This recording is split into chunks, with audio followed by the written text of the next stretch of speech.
Alright, today I'm going to be reacting to Revolver by the Beatles. Now, this came out a year after Rubber Soul, which I just did a reaction to. If you haven't seen that video, make sure to go check it out. I've heard Abbey Road as well. Those are the only two Beatles albums that I've heard. So I'm excited to get into this. I do want to touch on a couple things that I saw in terms of a bunch of comments on the Rubber Soul reaction. I think I said in that reaction something about the Beatles albums before Rubber Soul not being that well known or anything. And while that's partially true from my perspective, it's probably not true in the grand scheme of things. Obviously, they had a following. They had people paying attention to them before Rubber Soul. But what I meant by that was in terms of like the younger music nerds on the internet, you don't really see people talking about albums before Rubber Soul. So that's kind of what I meant by that. Obviously, people have been talking about the Beatles for forever and before Rubber Soul as well. Make sure to go join the Patreon if you want to see this reaction uncut. There's a link in the description down below. And we're going to get into it. The first track is Taxman.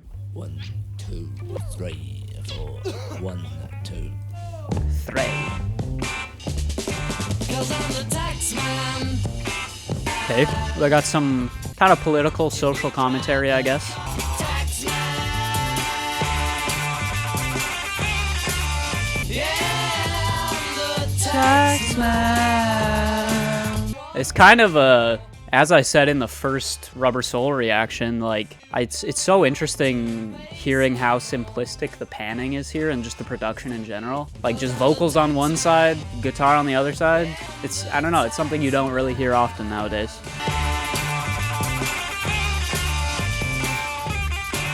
I mean, stylistically, it feels very similar to everything on Rubber Soul, but it kind of makes sense. This is only a year after that album. Lyrically here, some social commentary about the taxman, of course, just taxing you on everything.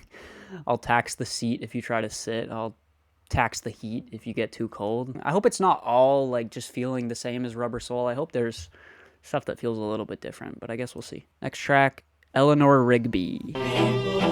This is another title, Eleanor Rigby. It's another title of a song that looks familiar, and it sounds familiar so far, so maybe I've heard this. Ooh, the strings.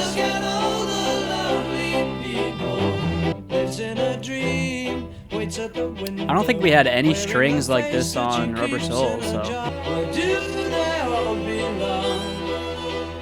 Look at him working, darning his socks in the night when there's nobody there. Ah, look at all the lovely people. No one was saved, all the lonely people. Where do they all belong?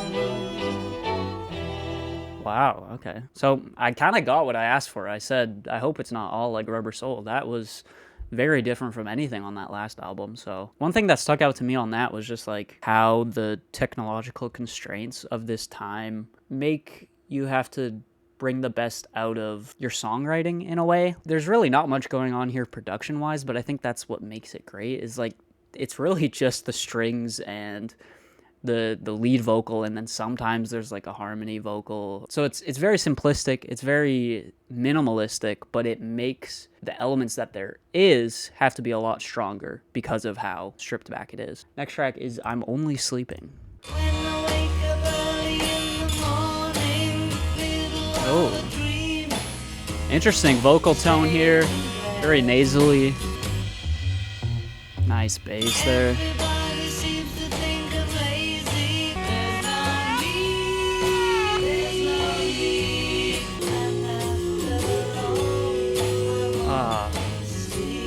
Nice kind of counter harmony there. Oh, woo! Like a reverse guitar there. That reverse guitar feels way ahead of its time. Yeah, doing that in the 60s is crazy. I love how these drums are mixed, dude. They're so like, it's almost like they're being played in a different room. It's crazy. Float upstream. Wow. Man, I mean, that's my favorite so far. Really interesting musically. Love how the drums are mixed there. They're very just like far back and kind of, I don't know, just the way they're placed is really interesting. Very dusty and dirty, and again, loose. I'm going to come back to the word loose. I said that a bunch in the Rubber Soul reaction, but again, it's just a lot more loose than I expected it to be. There's room for both. Like, a lot of music now isn't this loose, but it doesn't have to be. Like, it can still be great without feeling this natural or this off the grid, I guess. But there is something to be said about just, again, with the technological restraints at the time, actually bringing the best out of a band like the Beatles. And I'm sure, like, in the 60s, there's tons of music that sucks and that those restraints don't bring the best out of certain artists, but in the Beatles' case, it does. Next track is Love You Too. Okay, we're getting some more broad worldly influences here. Is this, I gotta check. What is it? Is this called is this a sitar? A mind-blowing sitar player. Yeah, that's a sitar, right? Whoa. Each day just goes so fast. Love me while you can. That sitar is going off. Whoever's playing that is going off. I love how staccato it got right here, the sitar. Listen to it.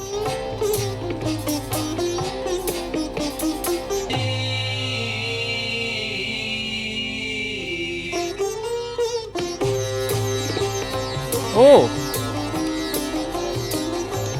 Yeah. We're jamming. We're zooming. That was sick. I love that. I think they had like some of that kind of that sound on Rubber Soul, but it was like very brief and it wasn't like an entire track, and they didn't embrace it as much as they did here. That's probably pretty shocking in terms of just like the general discourse around the Beatles at the time. I mean, you guys will have to let me know, you guys that were there. I don't know, that was probably a big surprise for general listeners. I liked it. I mean, it still had like the same spirit of a Beatles song, but just with a completely different musical palette. Let's keep going. Here, There, and Everywhere. Making each day of the year. Dude, this is what it is. Okay, I knew that Blonde, Frank Ocean's album Blonde, there's a lot of interpolations of Beatles stuff on there. That's a direct interpolation. Making each day of the year. For y'all old heads, because I know there's gonna be a bunch of old heads watching this, and I say that respectfully, okay? Let's see. Is it White Ferrari? I think it is. Bad luck to talk, spending each day of the year. White Ferrari. So yeah, kind of a lyrical as well as a melodic interpolation there. That's just, yeah, I wasn't expecting that. That's cool to see that pop up here. Dude, I love the pace of this. Running my hands through her hair. I wander everywhere. Oh. And if she's beside me, Whoa, I did not expect this. This is such a sweet melody, man. I wander everywhere. And if she's beside me, I feel like we're modulating in between these verses and choruses. watching their eyes and hoping I'm all Hear those subtle snaps. and everywhere. Dang, dude, what a sweet, slow, subtle, just like warm track. That track felt so warm. I loved the vocal performance, loved the lyrics. That melody is so nice, and now knowing where that comes from, and now I can listen to White Ferrari and have a more appreciation for that. That was fantastic. Let's keep going. Yellow Submarine, that I know that title, so maybe I've heard this. When I was born. The thing is with like the Beatles, like they're one of those bands where like you know the song names, you know, because they're just so prominent in pop culture, but like it's also one of those bands that I've never like devoted time to actually listen to, and I never heard them growing up either. So except for like Here Comes the Sun, that's like the one song I would always hear. In the land of submarine. Love how thick that kick So is. we beneath the waves. Yeah, I've never heard this. Like I know the title, but I've never listened to this. We all live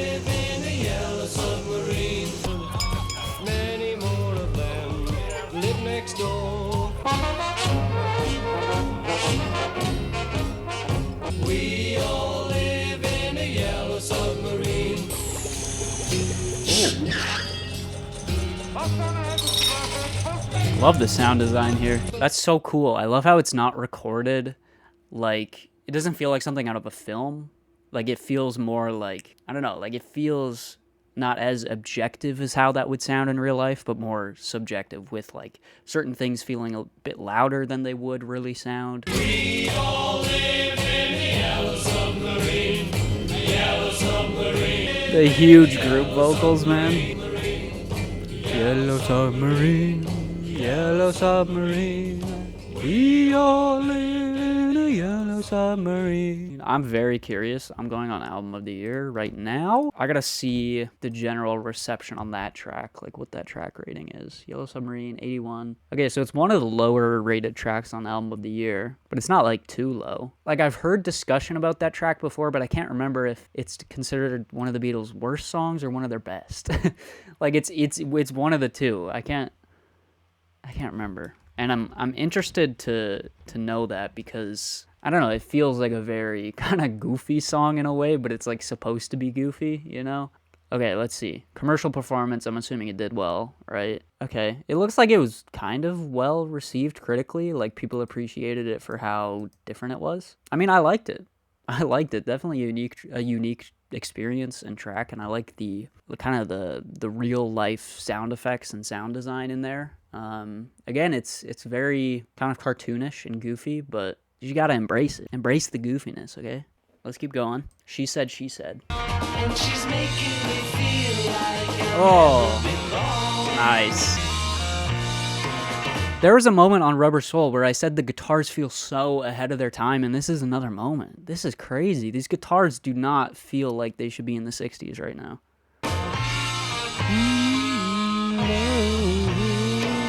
everything was right. Whoa, did you hear that? The drums sounded like they cut out on the left.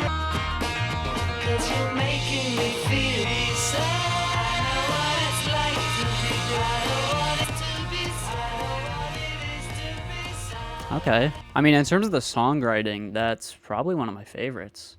I mean, it's just one of those tracks that's so singable, and there's so many interesting little like turnaround moments. Really good drumming on that track. Weird, that section that I pointed out, it feels, I don't know, maybe it's a mistake. Maybe it was purposeful. I mean, the Beatle diehards are always going to say that, no, they can never make a mistake. They would never do that. But it could be. It's not like it ruins the quality of the track or anything. It's just interesting to point out that there's like an obvious something going on with the drums there. Overall, really good track. Love the melodies on there. Again, that guitar tone is so sick. That feels so ahead of its time. It's crazy. Let's keep going. Good Day, Sunshine. Whoa. We're getting dark here. Good day, sunshine. Dang, dude, what a way to start off this track. We start out and you think we're getting something dark and moody here, but then we automatically go into Good Day, Sunshine. Good day, sunshine. It's technically not like a key change or anything, it's just the timbre of the piano and how it's being played feels menacing. But we're in the same key. And when the sun is out, Ooh, the piano. Good day, sunshine. burns my feet as they touch the ground. Dude, I love how like muffled these pianos are. It's so sick. Then we lie beneath a shady tree. He feels good. She knows she's looking fine. Did you hear that little ad-lib that she does? Listen to this. She feels good. She knows she's looking fine. Good day, sunshine. Whoa, that track both starts off really interesting and ends in a very unexpected, interesting way as well. Like I said, I love how muffled the pianos are on that track. If they were a lot more bright and just like traditional sounding pianos, it would completely change the feel of that track. But obviously the lyrics here, good day, sunshine, we take a walk, the sun is shining down. I love her, she's loving me, she feels good, she knows she's looking fine, I'm so proud to know she's mine. I don't know, under the surface of it all, it feels like a bit unsettled as well. Like, and that's something I noticed on Rubber Soul, is like sometimes the lyrics here are very like, just like happy, you know, very jolly. But then musically, there's something kind of brewing under the surface that feels a little bit unsettling. And it's not super obvious. Like, I feel like if you're not fully paying attention, you wouldn't really notice it, because there's really nothing, like this track doesn't ever actually go to like a minor chord or anything. There's not much like dissonance or anything, but it's just like the actual timbre of the pianos themselves, you know? And some of like the vocal harmonies feel just kind of a little bit off, but it's very subtle, very subtle. Next track is And Your Bird Can Sing. Another crazy guitar tone.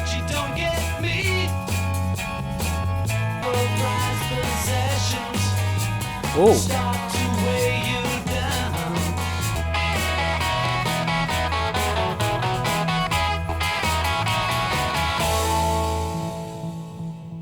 I love how everything on that track was so like choppy and staccato.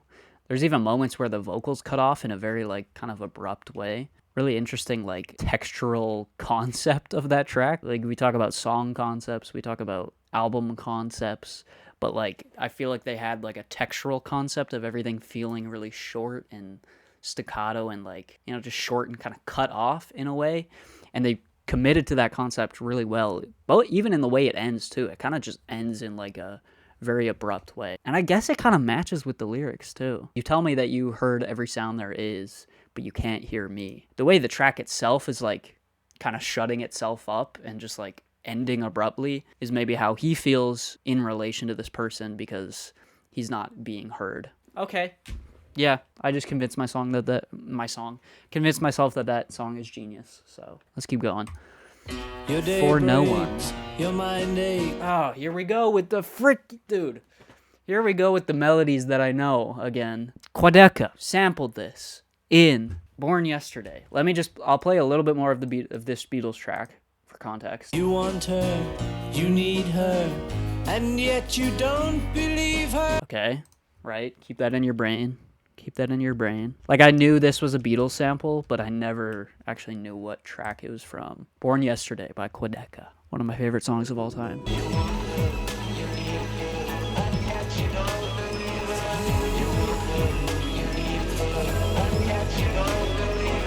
I think that's a straight vocal rip. Yeah, I think that's just it's not him singing that melody. It's just a straight vocal sample from this Beatles track. So yeah, that's cool. That's another...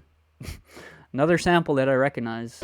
She takes her time. I just love this descending chord progression. It's so classic, dude. No sign of love behind the tears cried for no one. You want her, you need her, and yet you don't believe her when she says her love is dead.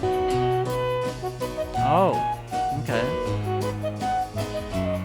No sign of love behind the tears cried for no one. So it's such a good melody, dude.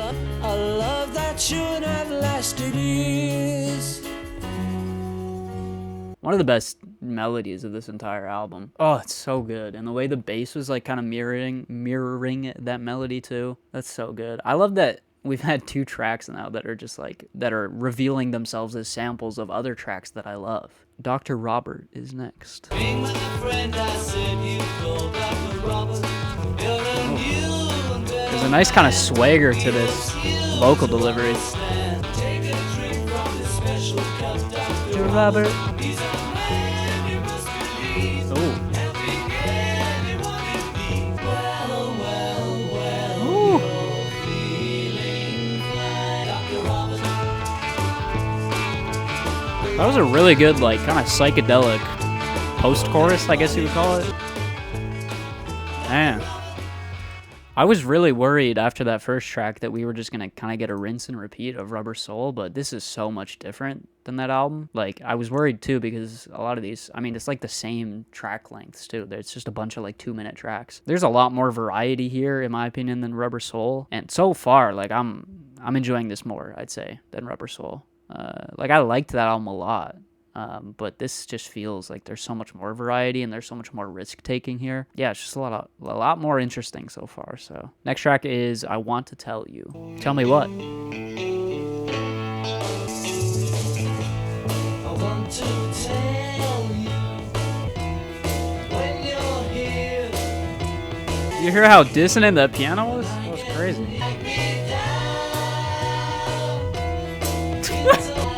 What is happening? This track is drunk. Whoa! Feels like we're in the brain of this person right now, and it's just so jumbled up with all these thoughts that he wants to tell this person, but he can't. Oh! Nice bass. I've got time. Dude, that track was so off-kilter and drunk and jumbled and messy. I think it was obviously purposeful, and man, it just, yeah, it feels like we're in the mind of this guy here. Head is filled with things to say. When you hear all those words, they seem to slip away. When I get near you, the games begin to drag me down. This track is very cerebral, just because, yeah, I don't know. It's just, that was crazy, dude. The dissonant piano, the what's the name? Helter Skelter kind of structure of it. That was insane. That's the song of an insane person. No, I'm kidding. Yeah, I mean, very purposefully jumbled up and off kilter, but simultaneously one of my favorite just because of how shocking it was. It was very, very interesting. Got to Get You Into My Life is next. Crazy horns. Know what I would find there. Oh! And I suddenly see you. I had to get you into my life. Woo! Dude, these white boys got soul. Well, I mean, I guess the last album was called Rubber Soul, so I mean, I guess it's just a given they got soul. Got to get you into my life. That vocal delivery's crazy there. I didn't know what I would find there. Dude, it's funky. It's got some soul to it. It's got some grit to the vocals there. Nice horn work. Last track is Tomorrow Never Knows. Let's go. We're back with the sitar. Oh. Dude, yes, give me something psychedelic here. Oh. Oh.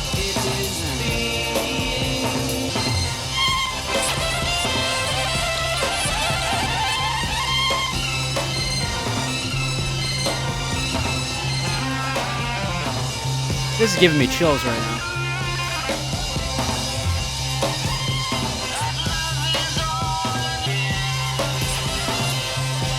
Wow.